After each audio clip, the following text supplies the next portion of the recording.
Well, back here in Muddy Flats, we're working on our car here, watching the residents drive by continuously all day long, every minute on the minute, every hour on the hour. That brings me to the point of this video. We've been benefiting from low gas prices lately for a few months now. It's been really good. We've had gas down here has been it got down as low as about $1.89 a gallon, and right now it's between $2.09 and $2.19. It seems to be the trend down here. So as far as gas prices goes, that's not very expensive still. But when gas goes up, you always, and I mean up to, over $3 a gallon, you always start hearing people do the same predictable speech. They'll start talking about how expensive gas is and how they need to sell stuff like that and they need to buy stuff like that. It's always predictable. It's always the same routine. It's always going to happen. People always do that. It's just as predictable as the sun coming up in the morning. But living here on a street like this, that's pretty busy. This is a street that feeds a lot of side streets and a lot of houses and a lot of residents. And, they're in and out all the time. They drone back and forth to work every day, right on schedule. So you see a lot of that. So you see a lot of people driving by and you hear them. Most of them, like this person, drive by at a normal speed. It looks a little fast, but the speed limit's like 25, and I've driven down through here, and it looks faster than than it actually is. But I've noticed that, to me, my opinion is that people, for whatever they may say about gas prices, and things like that, how they may complain about it, they really don't give a shit about burning gas. Because you see them in and out all the time, driving around and back and forth, and they're just, continuously. So it's clear people don't really make an effort to conserve gas that way. And then you'll hear people coming down the street down here, and even with quiet cars, modern cars, you can hear how they accelerate, things like that. And, people will slow down for one of these speed bumps somewhat. They don't slow down very much. Mr. C, my neighbor next door here, he said when they put that speed bump in, he said there was a crash right out here. I wish I'd been here to see that, but he said some little cheeky girl from the school down here was driving home, and she hit that speed bump going 40 or 50 or whatever she was probably going, and got scared and threw the brakes on, and then the drone behind her that was, of course, doing the same thing, monkey see, monkey do, he was riding her ass like they do, and he run right into her.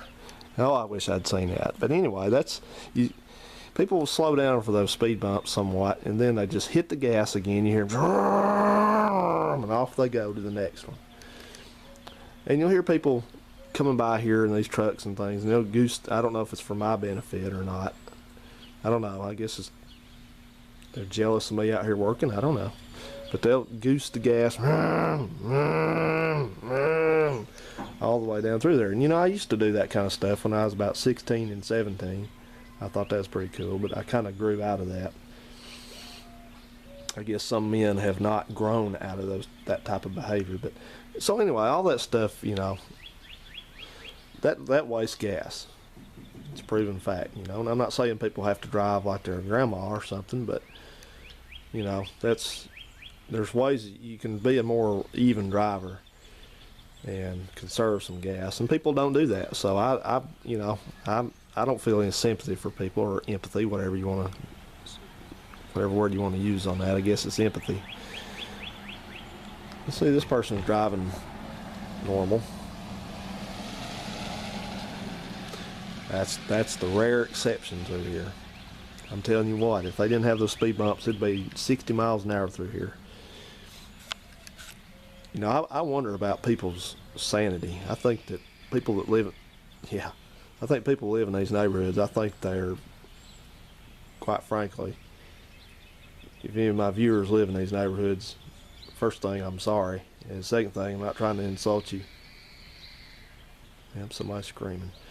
Not trying to insult you, but I think people live in these neighborhoods, I think, my opinion, personally, is that they're low on common sense and low on Well, I think that's mainly it. I think they're low on common sense.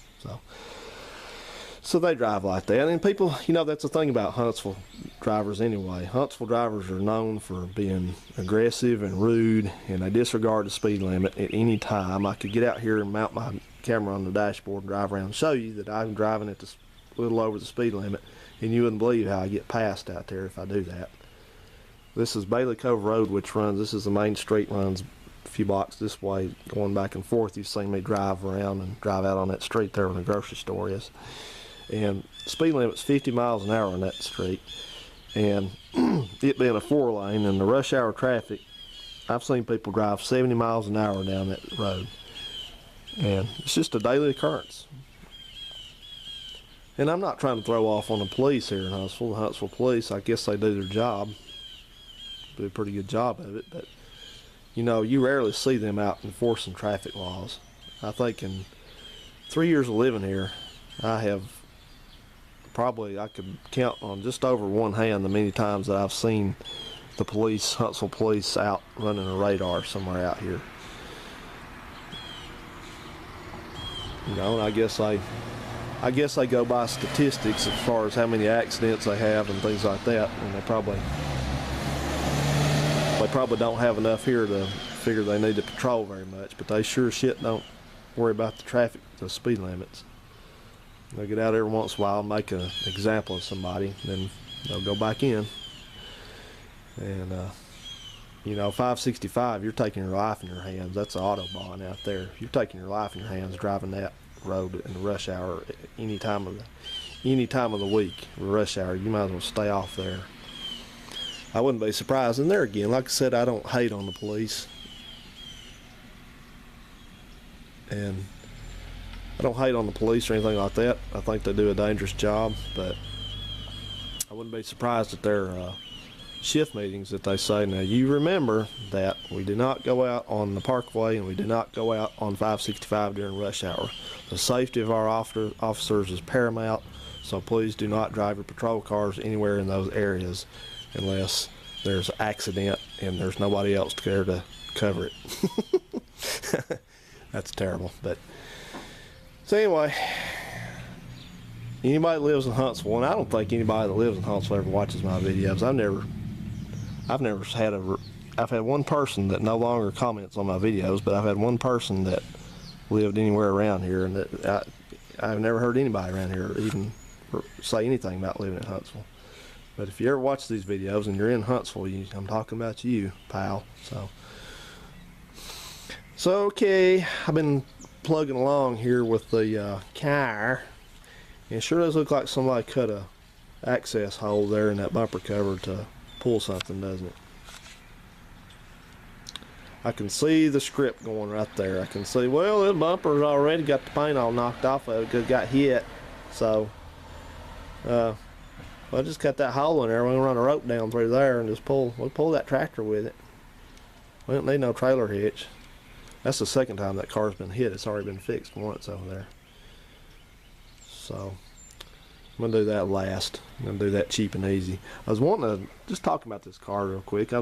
This car has a spoiler on it, and I am not crazy about spoilers. I think spoilers like that are useless. I don't like them, but I'm gonna have to keep that one because I bought this interior out of the other car, and that other car also had a spoiler, and they did on the other car, they did what they didn't do with this one. They didn't ever even equip this one with a third brake light, because this one actually has one under there. This one doesn't work, but it's got a bar. It's a LED strip right there. Because I've seen that in cars. You guys probably have too. I don't know. Ford Tauruses used to be bad about that. They'd stick a spoiler on a Taurus and hook a third brake light up on it, and then the damn car would have two third brake lights on it. It'd have one up there and one on the spoiler. It was stupid. I guess really what it is the one in the window is the third brake light, and that's the fourth brake light right there. So anyway, I think I've still got that one. Yeah. So that's the one that came out of it. And sure enough, it's probably one of those dealer, that's one of those. I'm kind of rambling now, but I'm just a rambling man sometimes. That's one of those things, you know, when you buy a new car, people get screwed over so bad on new cars because the dealer buys these cars and they'll put, we got a Kia dealer down in Gadsden, forget, Rainbow City, I think is where it's at. But he's bad as anybody about sticking on these spoilers and the bug guards and things like that, and the sunroof deflectors and stuff like that, and then charging the hell out of a customer for those things. And I went down there looking at his lot one time at the Kia dealer, speaking of that, and every damn Kia on that lot had those things stuck on them. And I went in there, I was telling the guy, I said, look, I said, I wouldn't even consider buying a car from you. If you're going to try to jack people off on, you know, sticking them for stuff they didn't ask for, I don't want all that stuff. So that went nowhere. I wasn't even really serious about a car, but that's probably how this one got it. It probably, because it looks, the installation looks like the dealer did it. Probably that dealer right there. That's actually what is or was the Mazda dealer in Chattanooga, I think. Pie. Anybody like a piece of pie? So, holding out, I'm trying to find, that's a pretty common color. I'm trying to find a deck lid that's not dented, that's that color. Just swap it on. It's got these gold emblems. What was the purpose of that? I can see that. I can see that too. I can see somebody getting this car home and say, "Oh, look here, honey. It's just got the gold emblems. It's got the gold emblem package." And the dealer charged you $190 for those gold emblems, and that probably cost him about $20 to stick them on there. So anyway, I am rambling now, guys. So I hadn't done that in a while. I hadn't got to sit around and talk with you for a while on different things. I've been kind of trying to stay on topic on my videos and stuff, and out here just kind of hanging out. I'll update you on Lyle the smoker too real quick. Lyle the neighbor. He he bought that old Toyota pickup, this one here, that one, and evidently you can't get a title for it, so I think he's gonna sell it. Bought a little Corolla, an old one, about an '89, and then he got it home. The first thing he did was lost the key to it, and then they found the key, and then it wouldn't start. So he's had his problems with it, but he's out driving it now, I guess. But I think he's gonna sell the Toyota. He starts that truck up though, and it takes forever to get it started. It's fuel injected. I think the cold start injector is bad on it or something. It's got a 22 RE in it. He has to try it like 5 or 6 times before it'll catch and run. And then he'll rev that thing up and sit there and rev it up, rev it up, rev it up. I'm like, wow, it's running, man. You don't have to keep revving it up. It's like these old, you ever see the old folks have got a feeling like they drive a LeSabre or a Park Avenue or something like that, and you'll see them get in their car and they start that thing up and the engine just races when they start it up, just, and you know that they've been driving a car for 50 something years and they still have not understood that you don't have to put your foot on the gas to start a fuel injected engine. I don't know. If I live that long, I guess I'll be doing some stupid stuff when I get that age, maybe, but I hope I can avoid it. But sure enough, you'll hear them, they got their dang foot stuck down on the gas. It ain't gonna start. I don't put my foot on this foot feed down here. That's what we call it down here, the foot feed. All right, guys, I'm going to hang this up. So, see you around. Let me get back busy. Bye.